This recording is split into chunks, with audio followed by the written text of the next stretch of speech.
Hello everyone, welcome to अध्ययन अध्यापन। तो बात करेंगे बिहार टीचर ट्रांसफ़र अपडेट क्या है, शिक्षकों का ट्रांसफ़र कब तक होगा।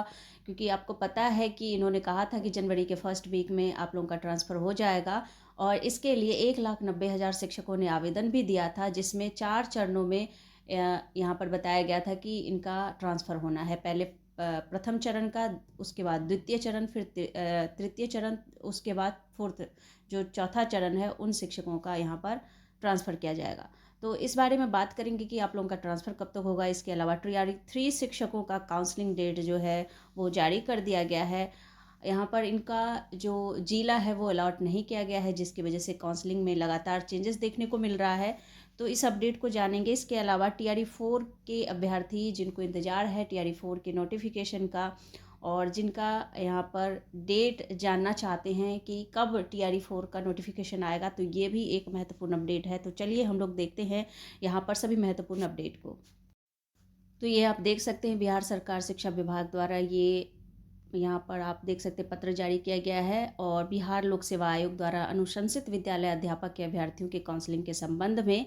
तो यहाँ पर इन्होंने बताया है कि उपयुक्त विषय के संबंध में निर्देशानुसार कहना है कि प्रसंगाधीन पत्र द्वारा निर्गत काउंसलिंग का कार्यक्रम को निम्नवत संशोधित किया जाता है। तो जो डेट पहले दिया गया था यानी 9 जनवरी से 16 जनवरी तक आप लोगों का काउंसलिंग होना था, वो अब डेट चेंज कर दिया गया है। 21 जनवरी से लेकर 30 जनवरी तक आप लोगों का यहाँ पर काउंसलिंग होगा। और यहाँ पर डिस्ट्रिक्ट कब तक अलाउट होगा वो भी हम लोग बात करेंगे। तो देखिए यहाँ पर अगर बात करें 1st to 5th, 6 to 8, 9 to 10th और 11 to 12th, आप सभी शिक्षकों का यहाँ पर जो काउंसलिंग है वो 21 से 30 के बीच में होना है। और आपको डिस्ट्रिक्ट कब अलॉट किया जाएगा, अगर बात करें यहाँ पर तो डिस्ट्रिक्ट कब अलॉट किया जाएगा, तो ये आपको 12 जनवरी तक यहाँ पर बताया जा रहा है कि 12 जनवरी तक आपको डिस्ट्रिक्ट अलॉट कर दिया जाएगा।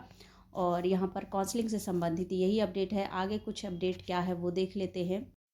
तो ये आप देख सकते हैं टीआरई 3 के बारे में जो अपडेट मैंने अभी दिया है, तो कुछ इसी प्रकार से है कि टीआरई 3 की तीसरी बार बदली गई है काउंसलिंग तिथि।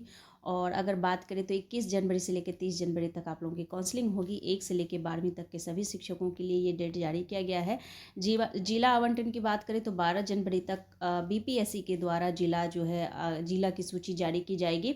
और इसके बाद अगर बात करें तो यहाँ पर मेरिट के आधार पर आप लोगों को जिला दिया जाएगा। तो मेरिट के आधार पर ही यहाँ पर बताया जा रहा है कि नंबर बेस, नंबर बहुत ही इंपॉर्टेंट है, आपके मार्क्स के आधार पर ही जिला यहाँ पर आपको दिया जाएगा।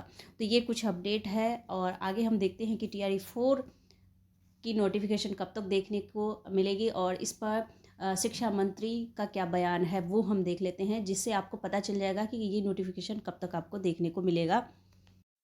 तो शिक्षा मंत्री की तरफ से ये बयान जारी किया गया है कि प्रधानाध्यापक के साथ ही टीआरई 3 पास शिक्षकों की काउंसलिंग हो रही है, जबकि प्रधान शिक्षकों की काउंसलिंग की प्रक्रिया पूरी हो चुकी है। और यहाँ पर अगर बात करें तो जो प्रधान शिक्षक जिनका डाउटफुल चला गया था, यहाँ पर उनके कागजात, उनका डॉक्यूमेंट, तो उनकी रिकाउंसलिंग हो रही है। और इसके बाद यहाँ पर बात की जा रही है कि जो सक्षमता परीक्षा पास शिक्षक है उनको भी नियुक्ति पत्र दिया जा रहा है। ऐसे में स्कूलों में नियुक्ति प्रक्रिया पूरी होने के बाद टीआरई 4 के लिए काम किया जाएगा, और उसमें भी अच्छी वैकेंसी आएगी। तो ये तो आप लोगों को पता चल ही जाएगा कि कितनी वैकेंसी यहाँ पर जारी किया जा रहा है। तो काफ़ी अच्छी वैकेंसी आने वाली है टीआरई 4 की, और वो डाटा हम लोगों के सामने है ही, आप सभी जानते हैं। तो यहाँ पर अगर बात करें तो ये लगभग आपका टीआरई 3 का जब तक काम पूरा हो जाता है, ये सारी नियुक्ति प्रक्रियाएं पूरी हो जाती है, उसके बाद टीआरई 4 का जो है नोटिफिकेशन जारी किया जाएगा। और जैसे ही कुछ इंपॉर्टेंट अपडेट आता है टीआरई 4 के बारे में, तो बिल्कुल आप लोगों को अपडेट दिया जाएगा। तो आप देख सकते हैं टीआरई 3 भर्ती पूरी होने के बाद ही इस पर काम होगा। तो ये कुल मिलाकर अपडेट था आपके टीआरई से संबंधित। तो यहाँ पर अगर बात करें तो शिक्षकों के ट्रांसफ़र कब तक देखने को मिलेगा, यानी कब तक होगा, क्योंकि इन्होंने कहा था कि जनवरी के फर्स्ट वीक में ही शिक्षकों का ट्रांसफ़र होना स्टार्ट हो जाएगा। प्रथम चरण की बात करें तो इन्होंने कहा था कि यहाँ पर सबसे पहले प्रथम चरण के शिक्षकों का ही यहाँ पर जो है ट्रांसफ़र किया जाएगा। तो यहाँ पर कहा जा रहा है कि जिन्होंने भी आवेदन किया है, जितने भी शिक्षकों ने आवेदन किया है, उनकी स्क्रूटनी होनी है। उसके लिए 16 सदस्यीय अधिकारियों की टीम तैयार की गई है। वो एक एक करके सभी आवेदनों को चेक करेंगे। उसमें जो भी इन्फॉर्मेशन शिक्षकों ने दिया है, अगर वो इन्फॉर्मेशन कहीं से भी अगर कुछ भी गलत है तो फिर उसको हटा दिया जाएगा, निरस्त कर दिया जाएगा।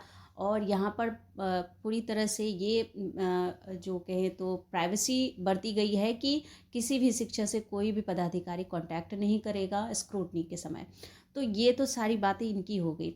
और इसके अलावा देखिए अभी ऑनलाइन का ज़माना है, यानी कि कहें तो इंटरनेट का ज़माना है, और उसमें भी इनका जो प्रोसेस है बहुत धीमी गति से चल रहा है। अगर बात करें यहाँ पर तो प्रथम चरण की अगर बात करें तो विभिन्न प्रकार के कैंसर रोगी, जिसमें शिक्षकों की संख्या 760 है, और किडनी लीवर से संबंधित 2500 यहाँ पर 89, दिव्यांगता अन्य कारण से 55 से 75, मानसिक दिव्यांगता 1557, विधवा एवं परित्यक्ता 1338 शिक्षक, और पति पत्नी के पदस्थापन के आधार पर 16,356 यहाँ पर आवेदन है। द्वितीय चरण की बात हो गई यहाँ पर। तो देखिए अगर बात करें तो पहले चरण में जो ये शिक्षक हैं, तो यहाँ पर अगर बात करें तो 760 शिक्षक, अगर प्रथम श्रेणी में प्रथम चरण में पहली श्रेणी की भी बात करें 760 शिक्षकों की, इनका भी ट्रांसफ़र अभी तक नहीं किया है इन्होंने। और यहीं पर अगर अभी आप लोग जैसे ऑनलाइन यहाँ पर आप लोग अपना अटेंडेंस बनाते हैं इस शिक्षा पोर्टल पर, अगर वहाँ पर नेटवर्किंग कोई इशू हो जाता है तो आपका जो प्रेजेंट है वो एब्सेंट में बदल जाता है। लेकिन इनके हिसाब से ये कितना भी देर करे, कुछ भी करे चलेगा। तो इंटरनेट के इनके लिए भी तो काम कर रहा है, इंटरनेट के ज़रिए ये सारी चीज़ें कर रहे हैं, इसमें भी इनको इतना समय लग रहा है। तो बहुत ही ये कहें तो शिक्षकों को बहुत ही ज़्यादा प्रताड़ित किया जा रहा है, मानसिक प्रताड़ना इसको कह सकते हैं, परेशानी दे रहे हैं। जब पहले ही यहाँ पर पहले ही कैटेगरी के शिक्षक को यहाँ पर इन्होंने ट्रांसफ़र देना इतना जल्दी नहीं समझा, तो बाकी शिक्षकों का क्या हाल होगा। तो यहाँ पर तो देखिए ऐसे शिक्षक हैं जिनको ट्रांसफ़र की अति आवश्यकता है, और यहाँ पर इनको अभी तक ट्रांसफ़र के लिए कोई कहीं से भी कोई सूचना प्राप्त नहीं हुआ है। लेकिन अगर आप लोगों को कोई मैसेज आया है तो बिल्कुल आप कमेंट कर सकते हैं कि आप लोगों में से किसी शिक्षक को आया है, लेकिन मुझे पूरा उम्मीद है कि अभी तक किसी भी शिक्षक को कोई भी मैसेज नहीं दिया गया है। और यहाँ पर इस शिक्षा पोर्टल पर इन्होंने कहा था कि उनका नाम प्रदर्शित किया जाएगा जिनका फिर ट्रांसफ़र हो जाएगा। इसके बाद अगर बात करें तो सेकेंड यहाँ पर जो श्रेणी आता है वो किडनी हृदय लिवर रोग। आप देख सकते हैं आप सभी शिक्षक कितनी गंभीर समस्या से गुजर रहे हैं, और अभी तक आप लोगों के ट्रांसफ़र को लेकर के सिर्फ गुहार लगाई जा रही है, सभी आवाज़ उठा रहे हैं। लेकिन यहाँ पर अगर कहें तो पदाधिकारी और कितना समय लेगी ये किसी को नहीं पता है। तो कुल मिलाकर अभी देखिए ये चरणबद्ध तरीके से शिक्षकों का ट्रांसफ़र होना है, और अभी फ़िलहाल अभी तक कोई भी अपडेट नहीं है ट्रांसफ़र को लेकर के, जो कि बहुत ही दुखद है। तो अगर कोई भी अपडेट आता है तो बिल्कुल आप लोगों को सूचित किया जाएगा। अभी फ़िलहाल कोई भी अपडेट नहीं है कि आपका ट्रांसफ़र कब तक होगा, लेकिन हाँ इन्होंने जनवरी का डेट दिया है, तो हो सकता है जल्द ही अपडेट 1-2 दिन में। देखिए क्या कुछ अपडेट देखने की पूरी संभावना है कि 1-2 दिन में अपडेट ये देंगे कुछ ना कुछ ट्रांसफ़र को लेकर के। तो जैसे ही कोई अपडेट आता है तो बिल्कुल आप लोगों को बताया जाएगा। तो मिलती हूँ अगले अपडेट में, तब तक आप लोग अपना ख्याल रखिए। Thank you and thanks for watching.